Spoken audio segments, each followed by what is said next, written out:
আজ তোমায় নিয়ে শুরু হলো নতুন জীবন, সবই লাগে যেন দুটি চোখে স্বপ্ন এখন। আজ তোমায় নিয়ে শুরু হলো নতুন জীবন, সবই লাগে। নমস্কার বন্ধুরা, welcome back to my channel Joyitasagar again. তো তোমরা সবাই কেমন আছো? আশা করছি ভালো আছো, আর আমরাও কিন্তু আছি মোটামুটি ভালো। তো সকাল সকাল দেখো আমি সাইডে হচ্ছে চা করছি, আর পাশে কিন্তু ভাত বসিয়ে দিয়েছি। তো বড়দের প্রণাম জানিয়ে এবং ছোটোতে আমার অনেকটা ভালোবাসা জানিয়ে আজকে ব্লগটা কিন্তু আমি স্টার্ট করলাম। আগের ভিডিওতে একজন কমেন্ট করেছিল, মানে আমার যে ভাসুরের আশীর্বাদ হয়েছে সন্ধ্যাবেলা, তো তাই বলছিল যে তোমাদের ওদিকে কি সন্ধ্যাবেলা আশীর্বাদ হয়?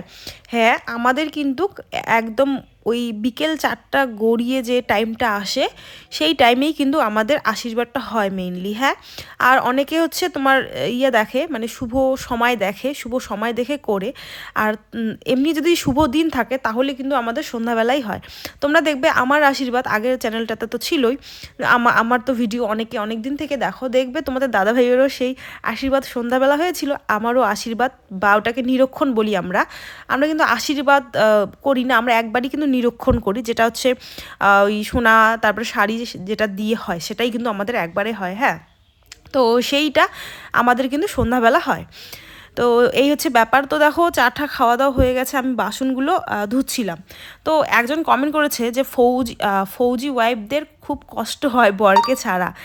একজন লিখেছে এতই যখন কষ্ট হয় তো কোয়ার্টারে চলে যেতে পারো নাটক না করে।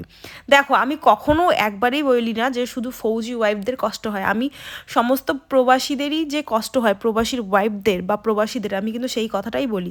যেহেতু আমি একজন ফৌজি ওয়াইফ, তার জন্য এই ফৌজি কথাটা বেশি আসে।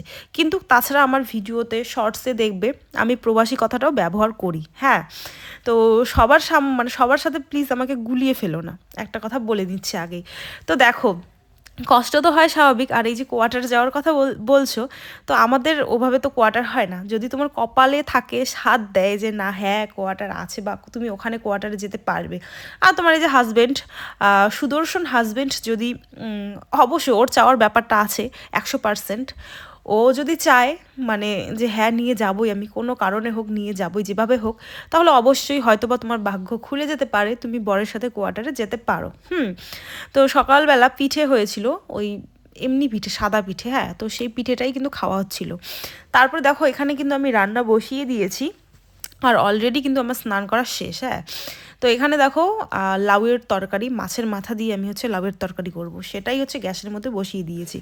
আমি কিন্তু চৌকাতে সচরাচর রান্না করি না, যেটা সত্যি কথা। আমাদের গ্রামের বাড়ি অনেক খড়ি আছে, কিন্তু আমি রান্না করি না, কারণ ঠান্ডার দিনে এমনিতে আমার হাত পা ফাটে। আর কি হয় বলো তো, চৌকাতে রান্না করলে এমনিতে কালি হয়ে যায় সব জিনিসগুলো, আর এই সেই খড়িগুলোতেও তো নোংরা থাকেই স্বাভাবিক, মানে হাতের ভিতরে আমার আরও ফাটা জায়গায় এত নোংরা ভরে বেশি ফেটে যায়।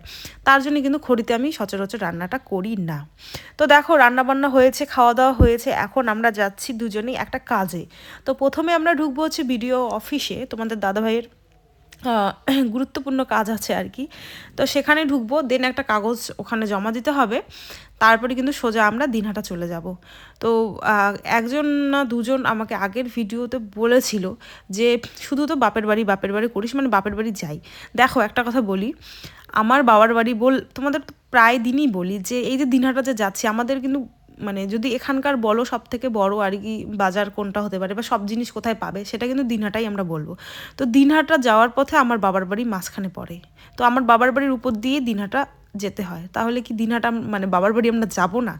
তোমরাই বলো, তোমার বাড়ির সামন দিয়ে তুমি আসবে, ইচ্ছে করবে না 5 মিনিট আমি একটু যাই? স্বাভাবিক, সবারই ইচ্ছে করবে।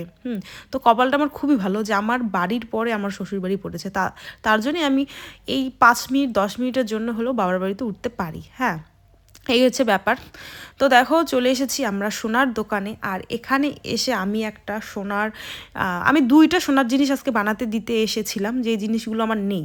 হ্যাঁ, তো তার জন্যই দেখো তোমাদের দাদাভাই আর আমি বসে আছি, আর আমি এমনি টাইমে সোনার জিনিস নিয়েছি, কিন্তু তোমাদের দাদাভাই ছিল না। আর মুখের মধ্যে দেখেছো আমার এই 4-5 দিন মেকআপ করে কি অবস্থা মুখের। তো যাই হোক, কোনো ব্যাপার না, এগুলো আজকে আছে তো কালকে নেই। তো আসার পরে আমার একটা জিনিস পছন্দ হয়েই গেল, তো জিনিস জিনিসটা আমি নিয়ে নিলাম, কিন্তু আমি কিন্তু বানাতে দিতে এসেছিলাম। ডিজাইনও আমি দেখেছি, মোবাইলে স্ক্রিনশট করে রেখেছিলাম। তো এসে আমি বানাতে দেবো, কিন্তু তারপরে বানানো জিনিসই পছন্দ হয়ে গেল। তারপরে ভাবলাম চলো বানানো জিনিসই যখন পছন্দ হয়ে গেল তখন নিয়েই নেই। তো ওই যেই ভাবনা সেই কাজ, আমি কিন্তু একটা সোনার জিনিস নিয়েই নিলাম। দেখতে পারছো ওখানে একটা সই করা হলো। আর যে কোনো সোনার জিনিস মানে কেনার সময় আর কি ওখানে সাইন করতে হয়, তো সাইনটা আমি করেই দিলাম। এই হচ্ছে ব্যাপার। এই যে দেখো সেই দাদাটা হচ্ছে সব ফর্মালিটি চেক করছে আর কি, কি করা না লাগে না করা লাগে। আর এখানে দেখো এখন আমি হচ্ছে মানে ফোনপেতে পয়সা দেবো আর কি, ক্যাশ নিয়ে আসিনি, ফোনপেতেই দিব। দেওয়া মনে হয় অলরেডি হয়ে গেছে। হ্যাঁ, আগে কিন্তু আমার সোনার প্রতি এতটা টান ছিল না সত্যি কথা বলতে। আর এখন আমাকে কসমেটিক জিনিস পরতে ইচ্ছে করে না। আমার মনে হয় যে যদি আমার টুকটাক সোনার কিছু জিনিস থাকে তাহলে আমি ওগুলোই পরবো আর কি, এক্সট্রা আর ওই গোল্ডেন যে জিনিসগুলো কিনতে হয় সেই জিনিসগুলো কিন্তু আর কিনতে হবে না। তার জন্যই ভাবছি যে ছোটো মোটো করে হলেও যেটা জিনিস আমার নেই সেই জিনিসগুলো আমি বানিয়ে নেব। তো দেখো আমার হাতে কিন্তু চলে এসেছে সেই জিনিসটা, যে জিনিসটা আমি এখানে বানাতে দিতে এসেছিলাম। দুইটা জিনিস বানাতে দিতে এসেছিলাম, কিন্তু এই জিনিসটা আমার পছন্দ হয়ে গেল বলেই কিন্তু নিয়ে নিলাম। খুবই সুন্দর একটা জিনিস, যেই জিনিসটা কিন্তু আমার নেই। হ্যাঁ, তো সেই জিনিসটাই কিন্তু এখান থেকে আমি নিয়ে নিলাম। তারপরে আমার খুবই ইচ্ছে এরকম একটা নোয়া বাঁধানো নেওয়ার। এটা কিন্তু একদমই ছোট, হ্যাঁ, অনেক মানে কম সোনাতে হয়েছিল। কেউ একজন, তার হাত ছোট আর কি, সে ছোট্ট মোটো বানাতে দিয়েছে, সামনে ময়ূরের ডিজাইন আছে। ডিজাইনটা আমার খুবই পছন্দ হয়েছে। তোমাদের দাদাভাইকে বললাম যে এটা একটু ভিডিও করে নাও, তো ময়ূরের ডিজাইনটা প্রচণ্ড পছন্দ হয়েছে। এটা এরকম একটা আমি বানাবো ভাবছি, যদি কোয়ার্টার, এই যে যদি অবশ্য যদি, তবে তা যুক্ত করতে হবে, কারণ কোয়ার্টারে তো আমি বলতে পারছি না যাবই। তো মানে ওরকম একটা যদি নোয়া বাঁধানো নেওয়া যায়, এক হাতে পরা যাবে আর এক হাতে একটা যদি মানে জাস্ট পরা যাবে আর কি কোয়ার্টারে গেলে। হ্যাঁ, তো এখানে তো মানে ওগুলোর চান্সই নেই, পুরো সবাই একদম রাগ দেখাবে। আর আমারও পছন্দ না আর কি শাখা পলা খোলার। তবু যদি কোনো দিন, আমি বলছি না, আমি কোনো দিনও বলিনি যে আমি খুলবো না বা এটা করবো না সেটা করবো না, আমার যদি তবে থাকেই আর কি। দেখো এখানে আমরা তারপরে একটু দোকানে চলে এসেছি কিছু খাবো বলে। হ্যাঁ, আমাদের কিন্তু বাড়ি যাওয়ার কোনো কথাই ছিল না আজকের দিনে আর কি। আমরা দিনেটা এসেছি, আমাদের জিনিস নেওয়া হয়েছে, আমরা কিন্তু সোজা বাড়ি চলে যাব, এই প্রোগ্রামই ছিল দুজনের আজকে, যে বাড়িতে ঢুকবো না। আর বাড়িতে ঢুকলেও না আমরা বেশিক্ষণ লেট করি না। এই দেখি আমার বাবাকে একটু দেখি, বয়স হয়ে গেছে, মাকে একটু দেখি, মারও তো ঠান্ডার দিনে সবসময় শরীর ভালো থাকে না, এই বোনকে একটু দেখি। তো এগুলোই হচ্ছে আর কি, ওই অল্প একটু ঢুকে হয়তো চা খেয়ে চলে যাই। এই যে দেখো বাড়িতে ঢোকার কথা ছিল না, ভাই ফোন করেছে, ও খেলতে গেছে, পায়ের মধ্যে এমন চোট লাগছে, দেখো পাটা কীরকমভাবে ফুলেছে, পাটা মানে ভিতরে তো ইনজুরি হয়েছে সেটা জানাই যায়, উপরে যেহেতু ফুলে গেছে।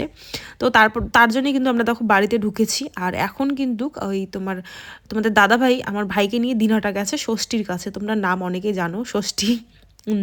তো সেখানে গেছে, ওখানে গিয়ে হয়তো এক্সরে হবে, তারপর দেখবে ভিতরে কি হয়েছে না হয়েছে, তারপরে কিন্তু ওষুধটা দিবে।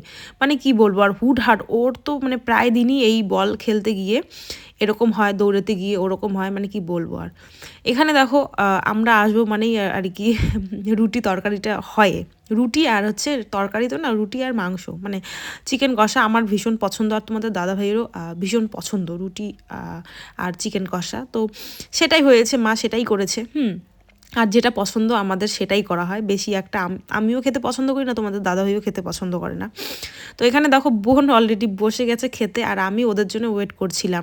এখানে দেখো এরা দুজন কি করেছে জানো, দুজনে মাসি ভাস্তি দুজনে ওই মোবাইলে আমাদের রাজবংশী কমেডি ভিডিও হয় না, ওরা কিন্তু দেখে রাত্রিবেলা করে, দুইজনে একদম শুয়ে শুয়ে দেখতে গিয়ে এইদিকে যে ভাত বসাই দিছে, আমিও তো জানি না যে ওখানে ভাত বসাই দিছিল, তো পুরো জল শুকিয়ে ওই নিচের মধ্যে কিন্তু লেগে গেছিলো। তারপরে দেখো যে তোমার দাদাভাই আমার ভাইকে নিয়ে আসলো। তো এক্সরে হয়েছে আর কি, এক্সরেতে কিছু মানে একটু জাস্ট হয়েছে, ভিতরে মানে কোনো কিছু হয়নি। আমি ভাবছিলাম যে যদি কিছু মানে ফেটে যায় আর কি ভিতরের কিছু, তো যাই হোক কিছু হয়নি তেমন কিছু। ডাক্তার বলেছে আর কি 5-7 দিন রেস্ট করলেই হয়তো ঠিক হয়ে যাবে, এরকমভাবে বলেছে। তারপর দেখো আমরা সবাই চলে এসেছি খেতে এখানে।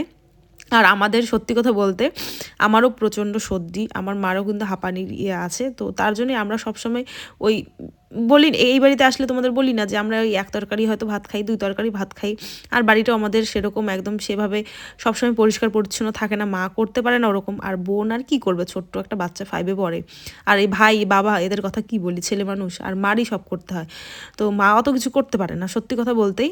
তার জন্য যেইটুক আর কি জীবনে চলার জন্য যেইটুক দরকার বা যেইটুক করতে হয় সেইটুকুই কিন্তু করে। সত্যি কথাই তোমাদের আমি বলি সবসময়। তো এই যে দেখো রাত্রিবেলা করে থালা মাজা, মানে ঠান্ডার দিন থালা মাজলেও কিন্তু জল ধরতে হয়। তো আমরা কিন্তু পাতাতেই কিন্তু প্রায় টাইমটাই কিন্তু পাতাতেই আমরা খাই। হ্যাঁ, তো এখানে দেখো ওই পাশে আরেকটা ভাই, ওটা আমার পিসির ছেলে হয়। তো আমার ভাই, তোমাদের দাদা ভাই আর আমি, এই যে 4 জন মিলে, আমি রুটি সবজি খাবো, তোমাদের দাদা ভাই ভাত খাবে। এরা সবাই একটু ভাতের নাড়ি আছে এদের, আমার আবার একটু ভাতের নাড়িটা কম আছে। হ্যাঁ, তো তার জন্যই আর কি আমি রুটি নিয়েছি, 2টা রুটি হলে আমার যথেষ্ট। আর কি সোনা নিয়েছি অবশ্যই তোমরা এখন জানতে চাবে দিদিভাই কি সোনা নিয়েছি। তো আজকে অনেক রাত হয়ে গেছে জানো, তারপরে মনটাও ভালো ছিল না, আমার ভাইয়ের এরকমটা হয়ে গেল। তো তার জন্য কিন্তু খাওয়া দাওয়া করে আমরা বাড়ি চলে গেছিলাম। তো কাল অবশ্যই আমি তোমাদের সাথে শেয়ার করে দিব যে কি জিনিস নিয়েছি। খুবই সুন্দর একটা জিনিস নিয়েছি যেটা আমার নেই, আর অনেক টাকাও কিন্তু নিয়েছে। তো অবশ্যই কমেন্ট করো কারা কারা দেখতে চাও। চলো আজকের মতন টাটা, নেক্সট ভিডিওতে কিন্তু তোমাদের সাথে আবার দেখা হচ্ছে।